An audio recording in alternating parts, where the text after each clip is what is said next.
Hi, East Hampton Library friends. This is Mrs. G from the East Hampton Library, and I hope you're doing okay today. I've chosen another book to read to you, and I hope you'll enjoy it.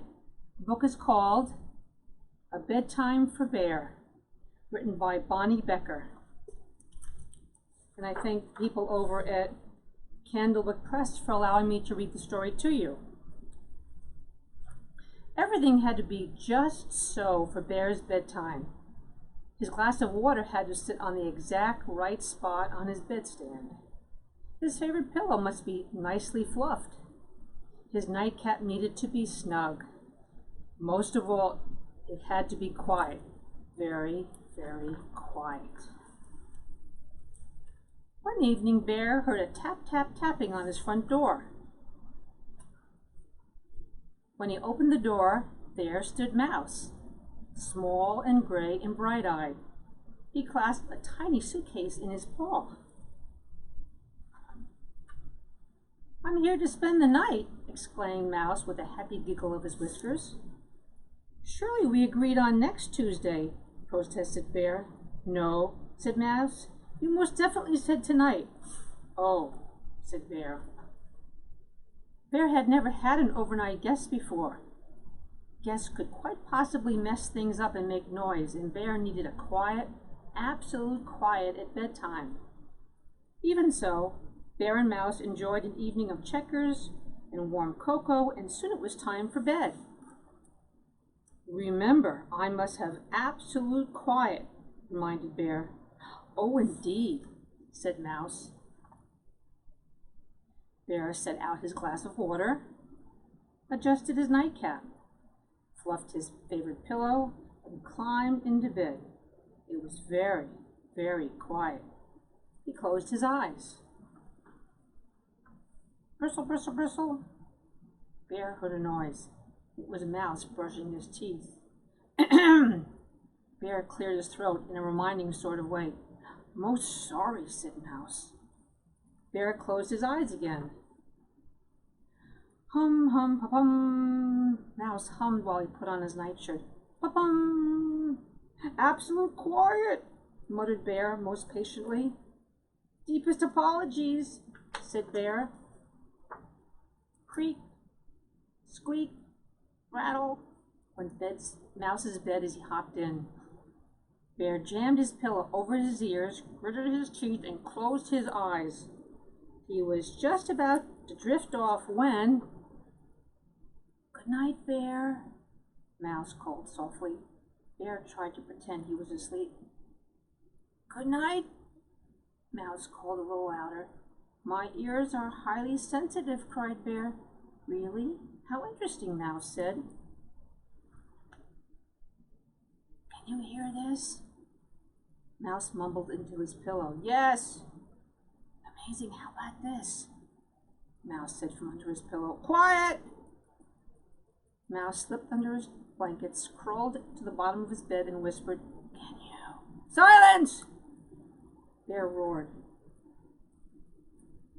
Mouse slid from his bed, went into the closet, and said in the tiniest possible voice, into the furthest, darkest, teeniest possible corner of the closet, "Surely you can't." "Will this torment never cease?" wailed Bear. "Sorry, Bear. Good night, Bear," whispered Mouse, tiptoeing back into his bed, as quiet as, well, you know. Bear fluffed his favorite pillow, adjusted his nightcap, and waited. But there was no more sound from Mouse. At least it was quiet. Very, very quiet. Bear heard a shuffling sound. "Mouse, is that you?" No answer. Bear heard a crick, crick, crick on the floorboards. "I know it's you." No answer.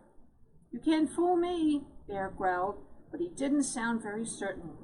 Bear heard a low, moaning noise. "Mouse?" Silence. Bear was sure something rustled on the floor. "Mouse!" he cried. "Wake up!" Mouse stumbled out of bed, small and gray and sleepy-eyed. "What is it?" But Bear couldn't see any rustling, moaning sort of thing in his room. His room looked quiet, like it always looked. Nothing, lied Bear, still clutching his blanket to his chin. I must have been talking in my sleep. Bear chuckled, but it was rather quavery. Said Mouse with a glance at Bear. Can I peek under your bed? Asked Mouse. Sometimes I like to check for things, you know. Well, if you insist, said Bear. Nothing, said Mouse from under the bed. You want to check behind the curtains, I suppose, Bear said. All clear, declared Mouse a moment later. You better check the closet, offered Bear. Then you won't be the least bit nervous. Mouse came out of the closet, dusting his paws. Not a thing. Thank you, Bear. Good night. Wait, said Bear. You want a bedtime story, I expect, said Bear. For your nerves. For my nerves? Said Mouse. Oh, indeed. I'm quite shaken. Then with an eager flicker of his tail, he settled on Bear's favorite pillow. And Bear told him all about the adventures of brave, strong Bear and the very frightened little mouse. Soon Bear began to yawn. Mouse yawned too. Good night, Bear, said Mouse. Good night, Mouse, Bear mumbled. Then Bear began to snore loudly. Then Mouse just smiled. And soon Mouse and Bear were fast asleep. And that's the story of a bedtime for Bear. I hope you enjoyed it.